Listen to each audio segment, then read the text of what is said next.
Cleveland with LeBron, you got to give up something for him. I get it. $52.6 million option. He extra. Got to give up something. But Cleveland, if LeBron was back in Cleveland, Cleveland is the favorites, and then he would remind people he here to win championships instead of going Hollywood. Because you ain't winning a championship in L.A. He already won the chip, even though that was in the bubble, but I don't hold that against him. I value that championship, but others don't. I'm saying you look at the West, it's loaded. The road to prosperity is hard. It's much easier in the Eastern Conference this upcoming season. For the second straight year, LeBron James' season has been cut short in the playoffs, ended by a younger, deeper, and hungrier opponent. His time in the West delivered a title in 2020 and a trip to the conference finals in 2023, but the last couple of seasons have ended in disappointment. It raises a fascinating question. What if the best move isn't just to retool, but to relocate? Could LeBron be mapping out one last escape to the East, the conference he once ruled? This isn't just about another jersey chain. It's about a potential career strategy and a legacy that's still being written. So, is this just about changing teams? Not quite. We're going to unpack a career-long pattern of strategic moves and ask the big question: would a final chapter in the East be a genius move to secure his legacy, or would it just confirm what critics have said for years, that he's always looking for the easier path? Is his goal to win championship? That's exactly why I posed the question. Because to me, if you about winning the chip, this is the decision. If you about being comfortable in the Southern California sunshine, in Tinseltown, with your production aspirations and all of this other stuff and your other business aspirations, then it's a different animal. But if you are about closing the door on your career by crowning yourself as a champion, winning one for the thumb, having five to tie Kobe, to eclipse Steph, to tie Tim Duncan, and the Boston Celtics are injured. The Milwaukee Bucks ain't the same. The Knicks got question marks. Indiana's hobbled. This is a prime opportunity right there for him if you want the chip. To really get what might happen next, you have to look back at how he's navigated his career. This isn't the first time a change of scenery has been on the table. First, there was the decision. When LeBron left Cleveland for Miami in 2010, he wasn't just teaming up with his friends.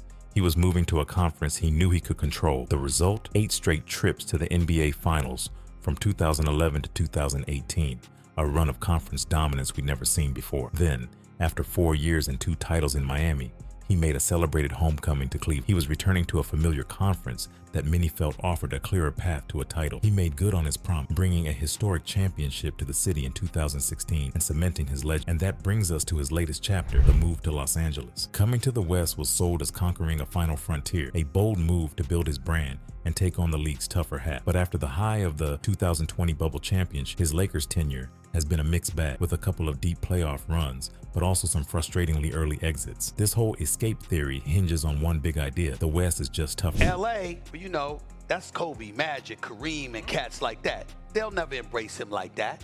Miami, because he left, even though he went to 4 straight finals and delivered back-to-back chips, they'll never embrace him like that. But this place, he is beloved and should be because of what he did for this area, what he did for this city, what he did for this name. There's nothing, I mean, he is a godlike figure in these parts as well. He should be.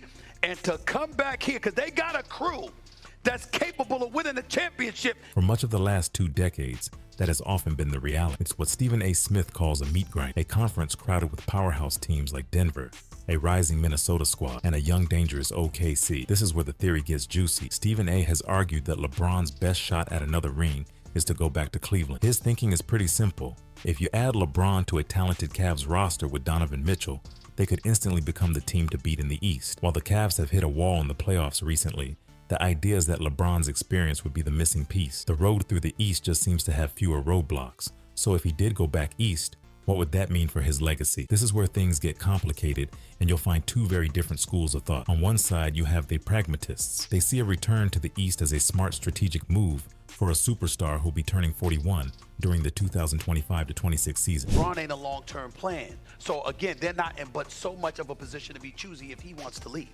It's about him wanting to leave. It's not about you pushing him out. I'm not advocating that the Lakers push him out the door because the kid's got no trade option. I'm saying to you, if he wants to leave, if he said he wants to go to Cleveland, I saw the Cleveland Cavaliers this past season, and I'm a huge, huge, huge Donovan Mitchell fan. Okay, that brother's something special. But the absence of Hal during the postseason was very glaring. They got bounced up out of there. Halliburton and the crew sent them home. And then I thought about Los Angeles. We know it has become crystal clear that the weather in Hollywood is the only reason why LeBron is there, because he damn sure ain't win no damn championship there. It ain't gonna happen, okay? Now with Oklahoma City, be mindful of Dallas. Don't dismiss Houston. Minnesota and Ant-Man already sent them home. Why keep slugging it out in the brutal Western Conference when a clearer path to a fifth ring might be available? The goal is to win, and this could be the most intelligent way to do it. But on the other side, you've got the purists.